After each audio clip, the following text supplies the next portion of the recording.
حضرت عبد الرحمن بن عبد رب الکعبہ سے روایت ہے کہ میں حضرت عبداللہ بن عمر رضی اللہ تعالیٰ عنہ کے پاس پہنچا۔ وہ کعبہ کے سائے میں بیٹھے تھے اور لوگ ان کے ارد گرد جمع تھے۔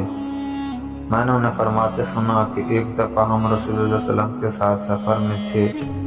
ہم ایک منزل میں اترے، ہم میں سے کوئی شخص ابھی خیمہ لگا رہا تھا، کوئی بطور مشق تیر اندازی کر رہا تھا اور کوئی اپنے جانوروں کو چرانے کے لیے نکال رہا تھا۔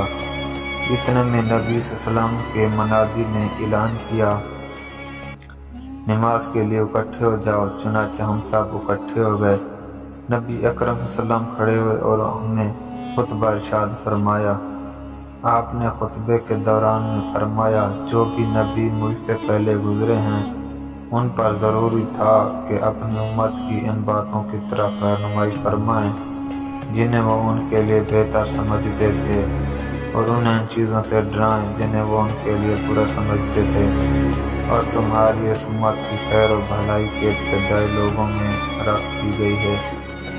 بعد میں آنے والوں پر بڑی آزمائشیں آئیں گی اور ایسے حالات طاری ہوں گے جنہیں وہ ناپسند کریں گے۔ بے شمار فتنے آئیں گے جو ایک دوسرے کے مقابلے میں ہلکے معلوم ہوں گے، ایک سے بڑھ کر ایک ہوگا۔ ایک فتنہ آئے گا، مومن سمجھے گا کہ یہ مجھے ہلاک کر ڈالے گا، پھر وہ فتنہ ٹال جائے گا اور اس کی جگہ اور بڑا فتنہ آئے گا۔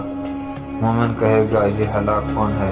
اس سے تو میں بچ ہی نہیں سکتا، پھر وہ بھی ٹل جائے گا۔ چنانچہ تم میں سے جو شخص چاہتا ہے کہ اسے آگ سے بچا کر جنت میں داخل کر دیا جائے تو اس کو موت اس حال میں آنی چاہیے کہ وہ اللہ تعالیٰ اور یوم آخرت پر یقین رکھتا ہو اور لوگوں کے ساتھ وہی سلوک کرے جو وہ خود پسند کرتا ہے کہ میرے ساتھ کیا جائے۔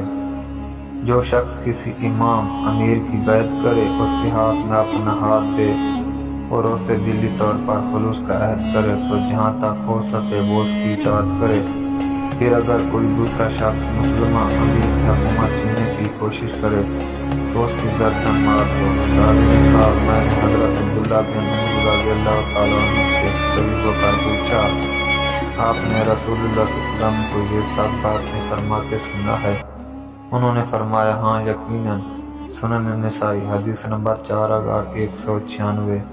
حضرت جائجہ بن حسین سے روایت ہے کہ میں نے اپنی دادی سے سنا، وہ فرماتی تھیں، میں نے رسول اللہ صلی اللہ علیہ وسلم کے حجۃ الوداع میں فرماتے سنا، اگر تم پر ایک حبشی غلام امیر بنا دیا جائے جو تمہیں اللہ تعالیٰ کی کتاب شریعت اسلامیہ کے مطابق چلائے تو تم اس کی بات سنو اور اطاعت کرو۔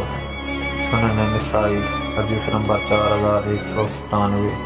حضرت ابو ہریرہ رضی اللہ تعالیٰ عنہ سے روایت ہے کہ رسول اللہ صلی اللہ علیہ وسلم نے فرمایا، جس شخص نے میری اطاعت کی در حقیقت اس نے اللہ تعالیٰ کی اطاعت کی، اور جس شخص نے میری نافرمانی کی اس نے در حقیقت اللہ تعالیٰ کی نافرمانی کی۔